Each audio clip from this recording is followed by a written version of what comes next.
more about the great features that are happening at our Small Farm Expo, our online learning network.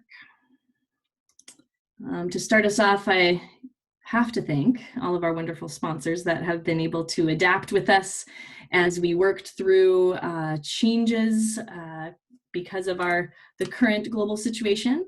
And so big thanks to Whatcom County Public Works, CHS Northwest, obviously Whatcom Conservation District, Whatcom Family Farmers, and Coastal Realty. I don't know if I've introduced myself yet. I'm Annika Sweeney, Outreach and Education Coordinator for the Whatcom Conservation District. And this is the 5th year that I've helped put on the Small Farm Expo with a team of amazing farm planners and educators. We were disappointed that we had to shut down our in-person event, but this has been a really fun way to adapt and learn how to use these digital way of communicating and reaching a different audience. So big thanks to all of our sponsors that stuck with us. Again, go to the website and you'll be able to see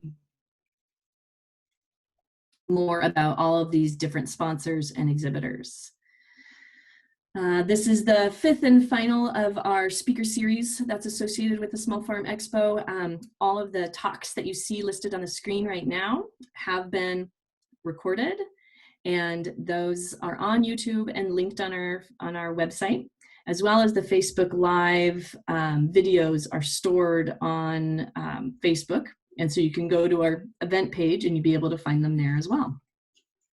So today I'm going to do a little introduction of Whatcom Conservation District, and then we'll get going with Dr. Gabe Lahue from WSU Extension.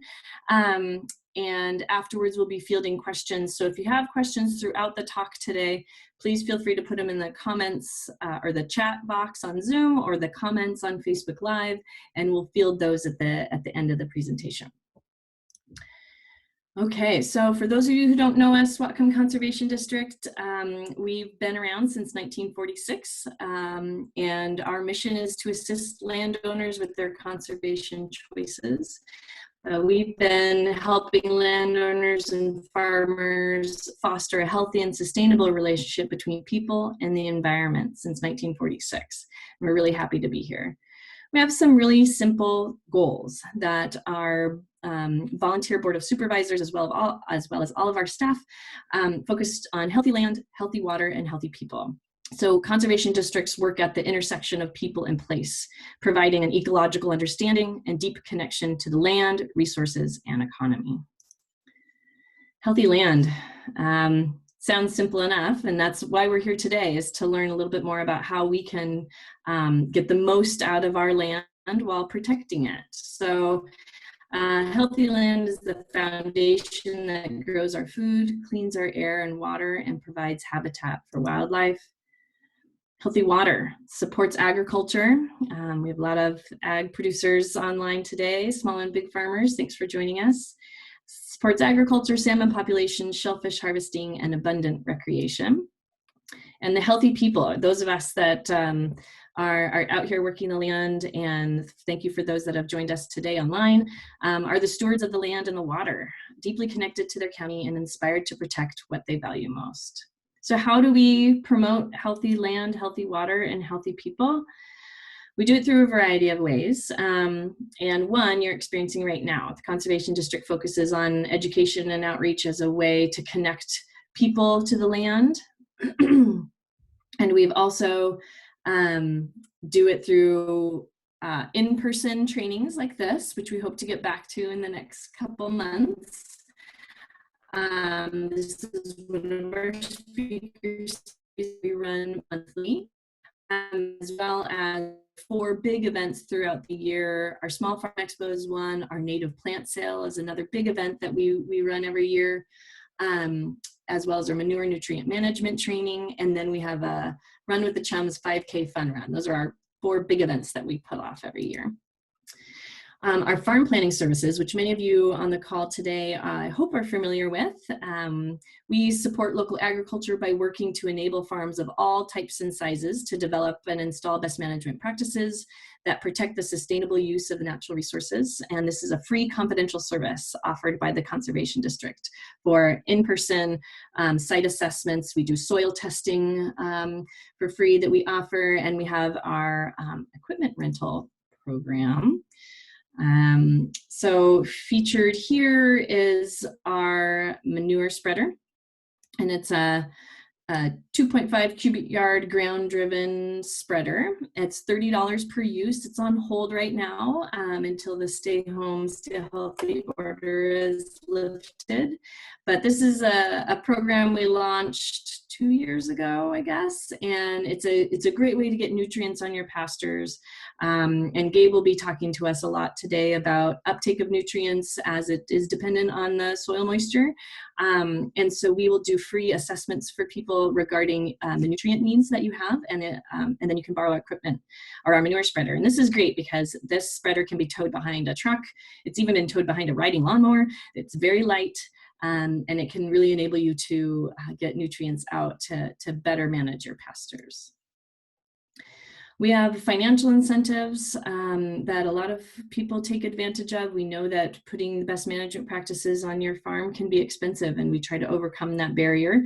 We have grants, small grants up to $3,000 for small farms, and upwards of that for larger commercial farms.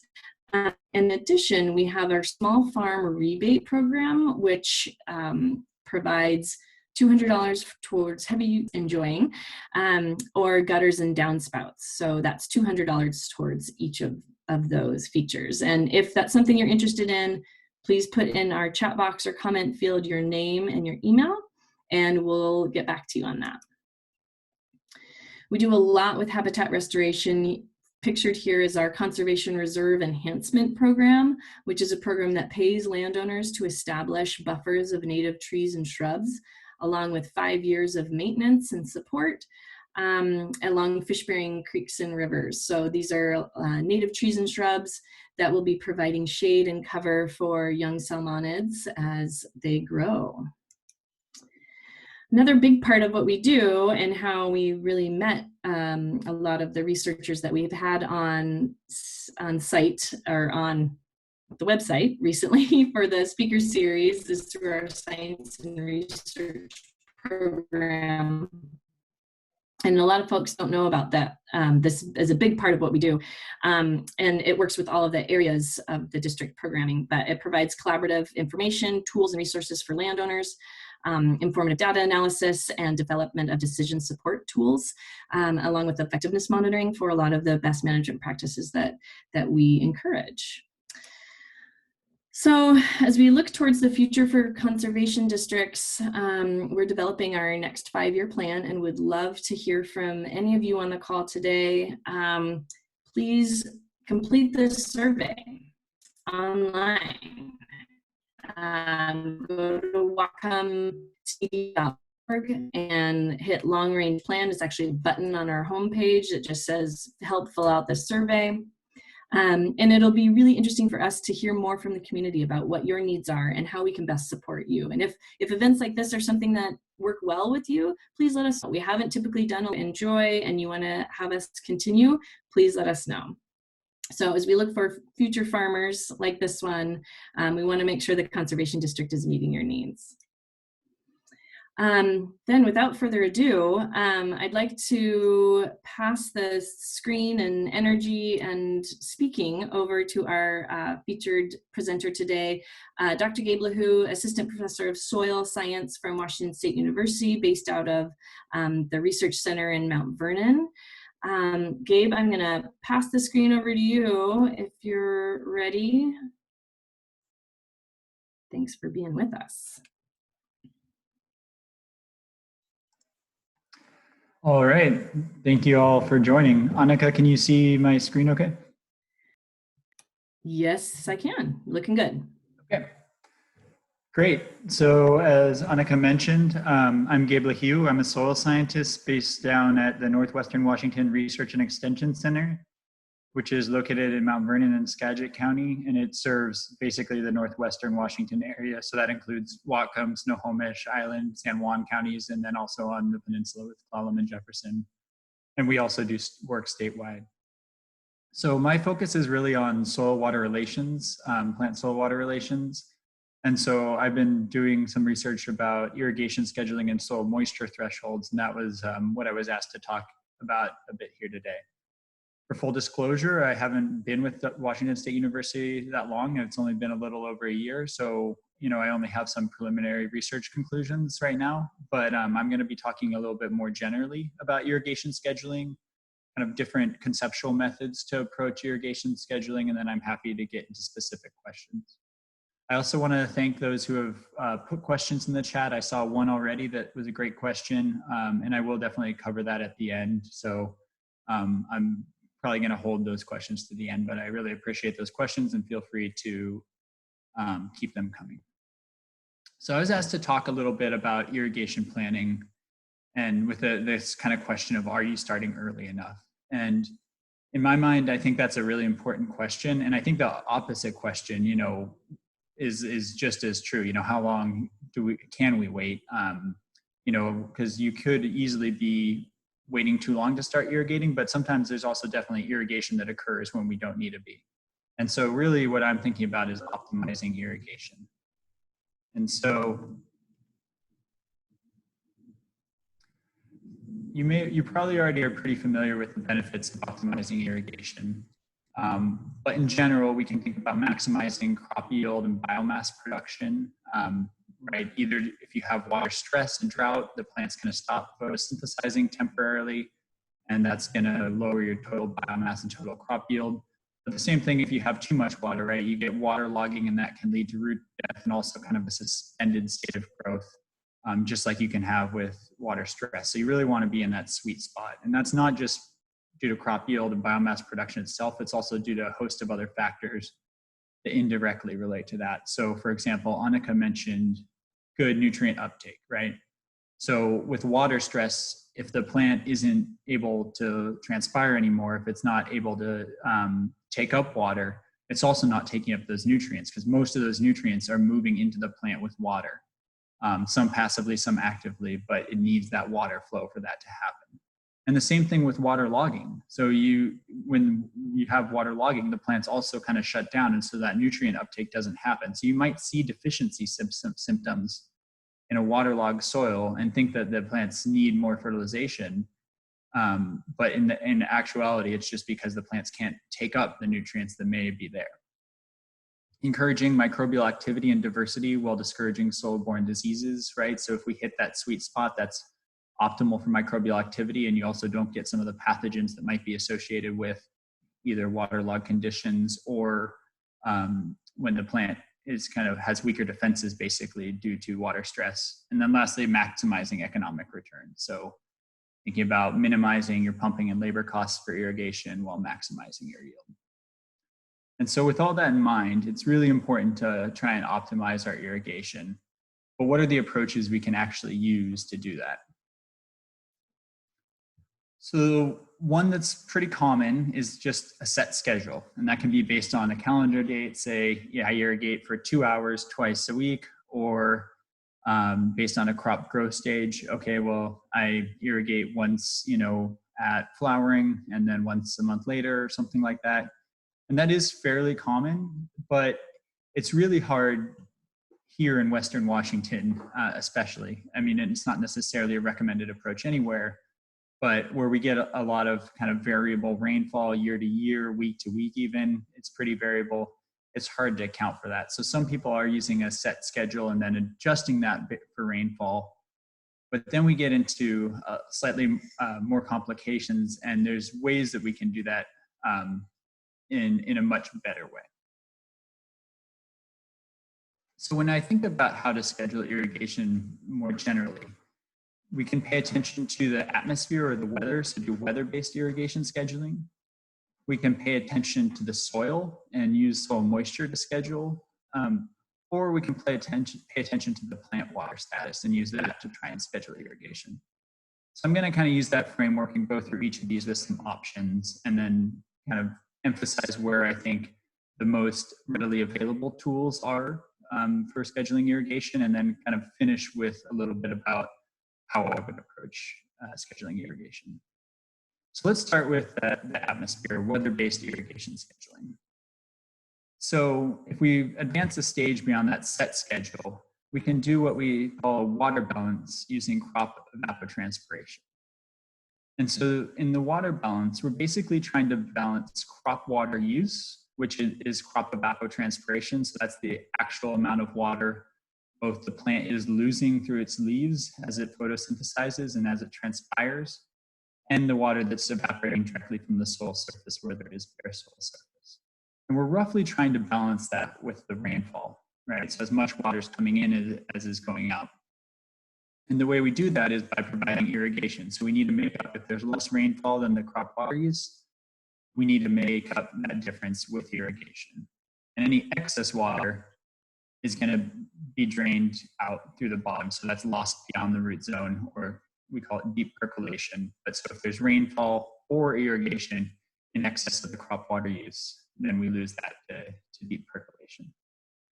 And so you could imagine doing this in a spreadsheet, pulling in what the crop water use is, the rainfall, the irrigation, deep percolation, all that. But luckily you don't have to do that. So there's plenty of tools out there that can do these type of calculations for you. So I just highlighted one here. This is called Irrigation Scheduler Mobile.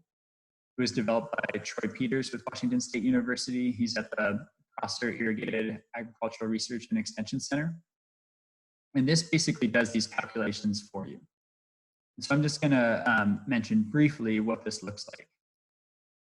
So you just can input field data to start with. You choose, it pulls data directly from a weather station. So like your nearest AgWeatherNet weather station, you can choose your crop and your rough soil texture, which you can look up on SoilWeb or Web Soil Survey. If anybody isn't familiar with those resources, I highly encourage you to check them out, and I'd be happy to answer questions about that at the end. But so you input some basic data about your field. You can adjust the key dates. So like, for example, emergence and planting dates, harvest date, things like that. You can adjust any crop data. So for example, if you know anything about the rooting depth of your crop, you can adjust that, but you don't have to. And then you can adjust soil data if you have any more information about your soil than it provides as a default. But for both crop data and soil data, and even key dates, there are default values, but the more you tailor it, the better it's going to be able to perform for you. And what this does is it gives you a readout. So this is from a spinach seed field that I monitored last year.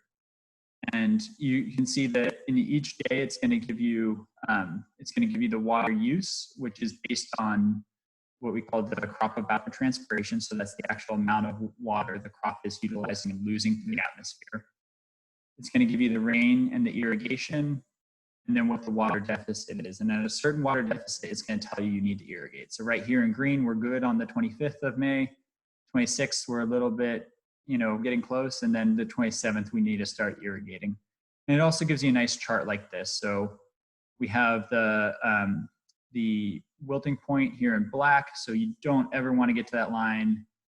You don't want to get above this line in yellow, because that's basically full. That's as much water as the soil profile can hold. Anything else is going to be wasted. And you're trying to roughly stay between the yellow and the red bars. You can see this particular field didn't quite do that, but it still was well above the permanent wilting point for most of the season, just at the end here when it starts to dry down for harvest. Anyway, it has pretty easy to use visual interfaces. So that's a tool that I encourage you to check out if you're interested in doing weather-based irrigation scheduling. As I mentioned, there's plenty of other tools that you can use for that. Just a couple disadvantages and advantages to think about real quick. I'd say the advantages are that there's an extremely low barrier to entry.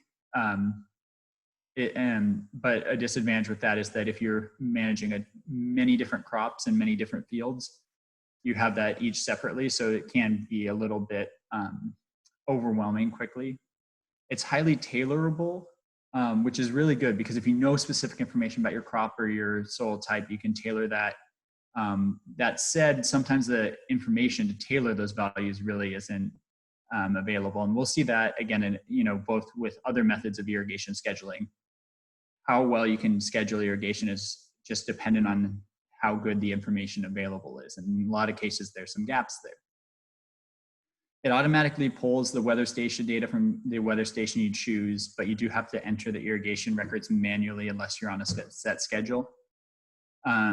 It easily translates to an irrigation amount. So it will tell you, okay, I need to irrigate 1 inch or half an inch or something like that. It's got a nice visual interface, and it can also be really good for keeping records. That said, whether the exact conditions of your farm are captured by the weather station and whether, the default values kind of really represent your soil and your crop and all that, there's going to be some error when all that gets averaged over. And so if it's not going to exactly represent your system, but for first pass, I think it does a good job. And I think if you're, currently on a calendar-based system or something like that, this can be a really good way to kind of improve that a bit without too much added work. So that was kind of how we can think about scheduling irrigation with weather-based irrigation scheduling, so the water balance approach. So now let's look at soil moisture. So one way to do this in a very common way is visual observation. We call it, estimating soil moisture by feel. I think, between the calendar-based approach and the soil moisture by feel, that's what a lot of people end up doing. I'm not going to sit here and tell you that if you feel like this works really well for you, that's wrong. With a lot of experience, people get to know their fields very well. And if that works for them, I'm not going to dispute that. But I do think that I have seen definitely situations where there's a lot of people that just don't know. You can kind of tell how wet it is by feel, but when is it, dry enough where it starts impacting biomass production or crop yield? That's a little bit harder to say.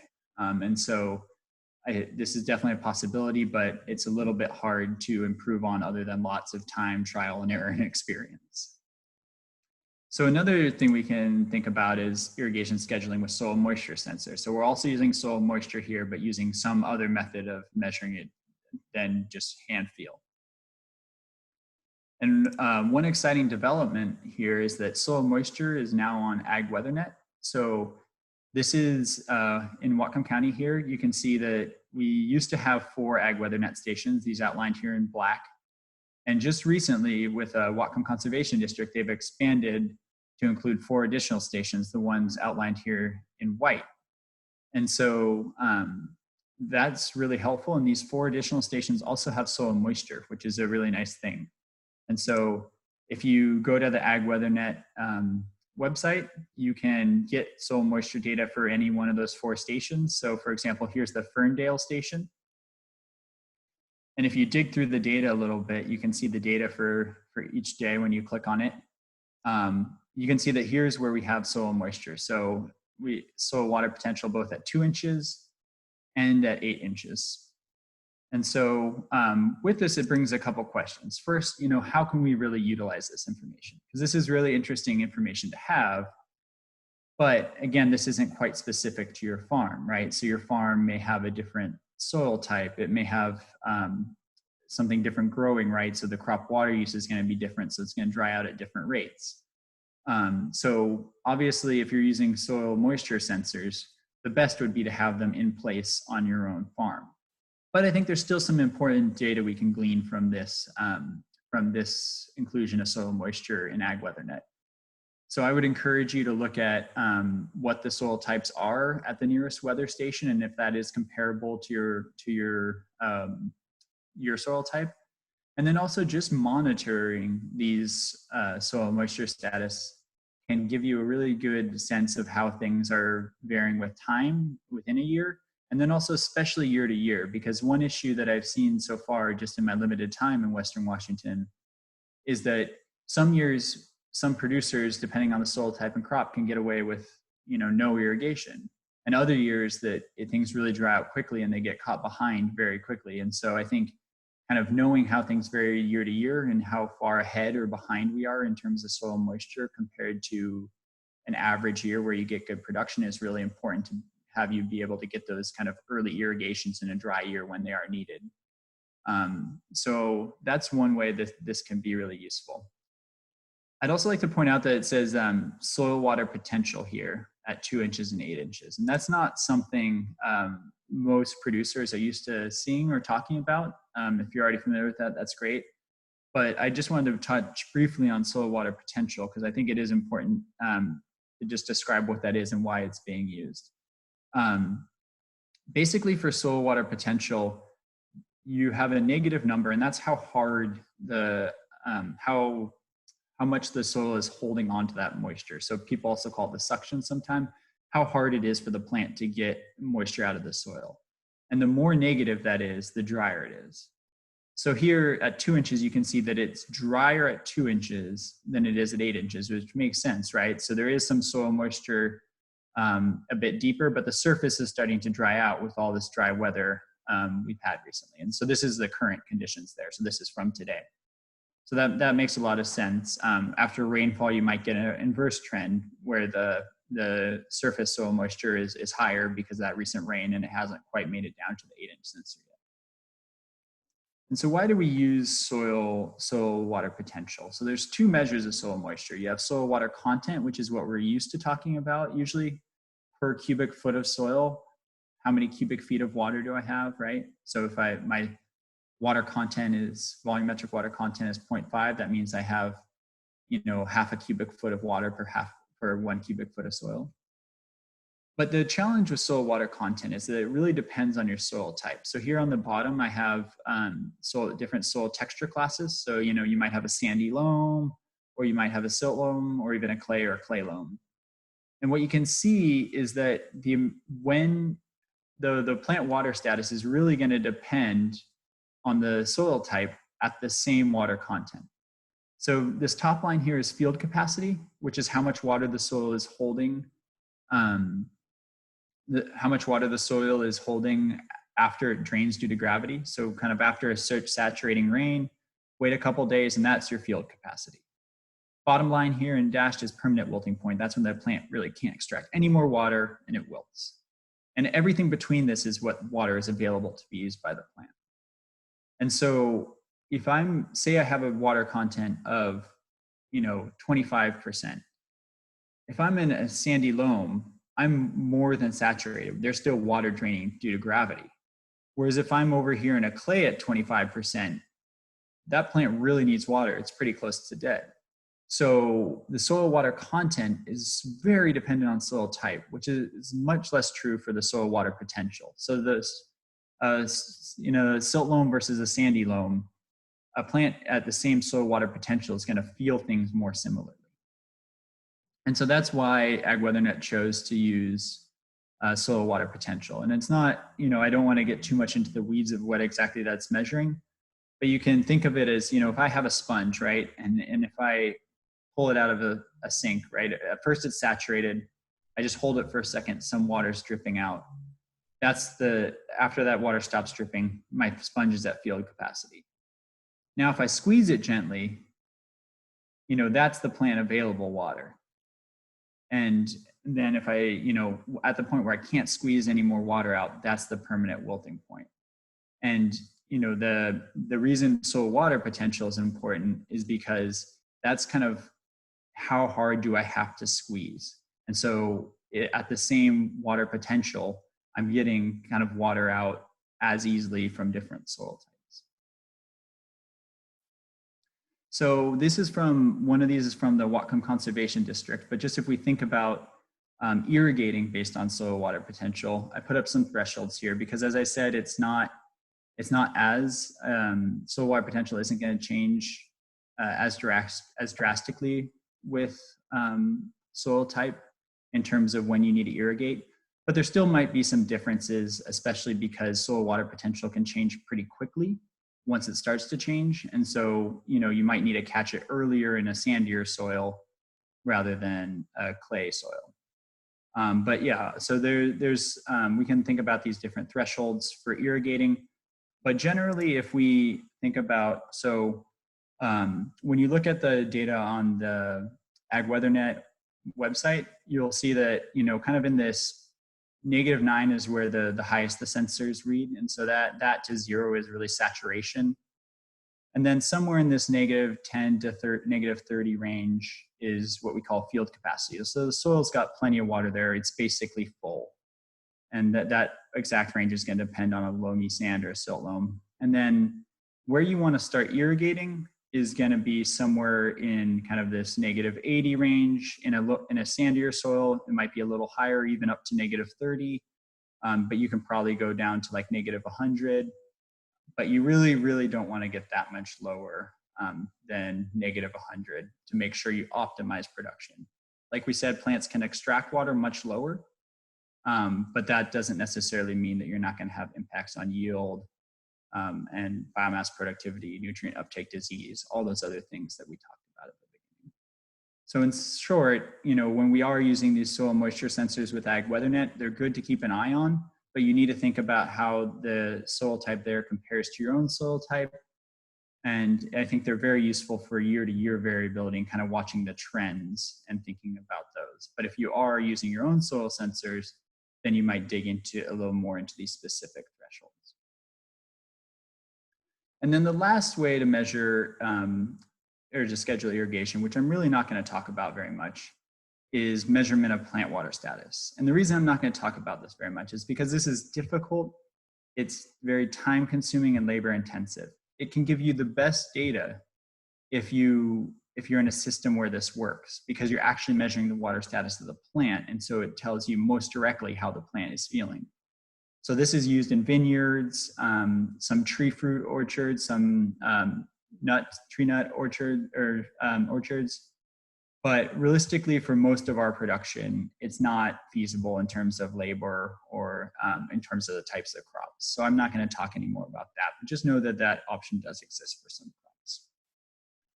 So I've thrown a lot of information at you. And so I just wanted to kind of step back and sum up, because I think it can be easy to get bogged down in some of the complexities of this information, like, oh, what is soil water potential? What are the right thresholds? Or, what types of information should I be putting into Irrigation Scheduler Mobile?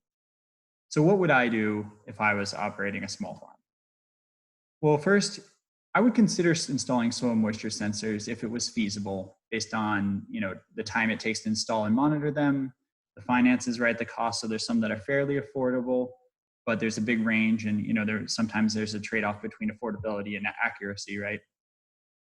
Based on crop diversity, right? If I'm managing 100 different crops and they're all roughly similar in size, I can't really necessarily instrument for all those. So I might have to think about which are most important or which are most similar. And then lastly, operation size. So if I have a small bed of each different crop, it's not really going to be feasible for me to instrument all those.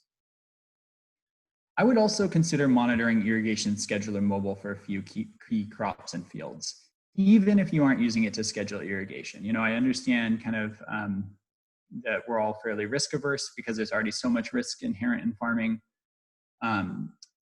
But that said, you don't necessarily have to use this tool to irrigate. You can put in one field to start with and one crop or something like that, and just monitor over time what it's saying and how that compares to the irrigation you're doing.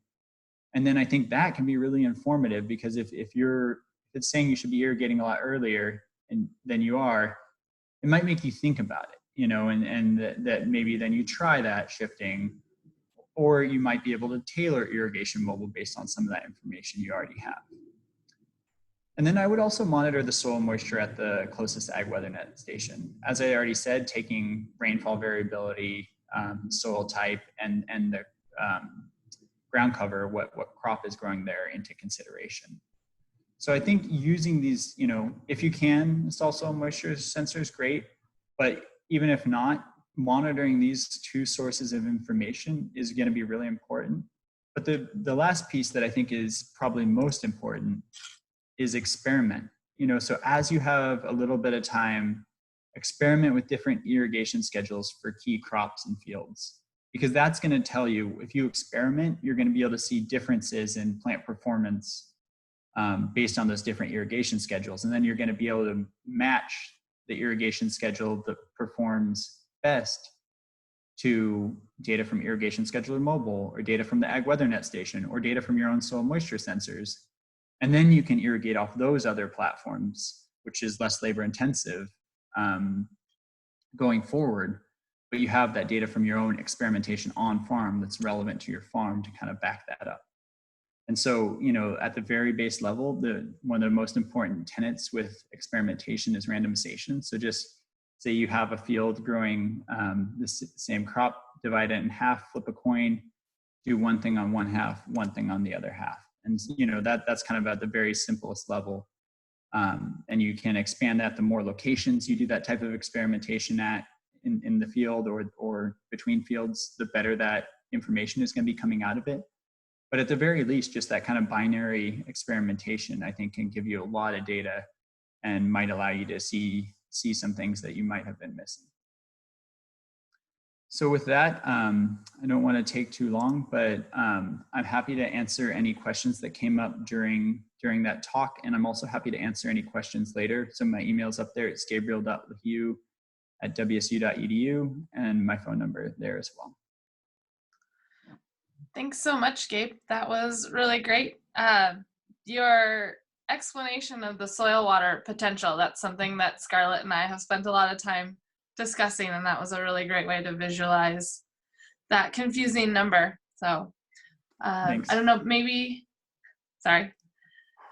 So it looks like Point Roberts Garden Club is kind of asking, since we've had this long dry spell, how the deeper, like maybe 1 foot, 2 foot soil moisture might be impacted from all the rain we had earlier this winter. Yeah, so that's a great question, and I saw that one at the beginning, and I do think that's a really good question. So I think in general, I would go see for yourself, I guess, is the first thing, because that's going to depend on landscape position, right? So places that are lower topographically are going to hold on to that water longer than places that are higher topographically. It's also going to depend on soil type, obviously. So I would encourage you to dig down and see for yourself, and at the kind of midpoint of the rooting zone or even deeper. But that said, you know, I think we did see from that WeatherNet station data that just because the surface is starting to dry out doesn't mean there's moisture, there's not moisture at depth.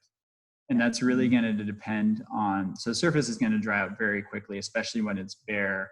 Once we get, you know, dry weather like this, and we start to get a little bit more longer days, a little bit more heat, right? But whether the subsurface dries out is really going to depend, one, on where the water table is, but also on the crop demand.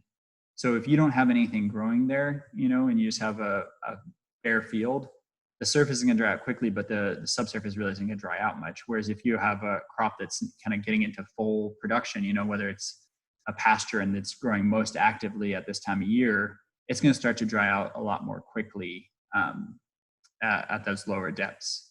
Whereas if you have a tree that's just starting to, you know, like a blueberry bush or a tree that's just starting to leaf out, there's probably not going to be much evaporative demand from that. And so that soil moisture at the lower depths isn't going to dry out as quickly.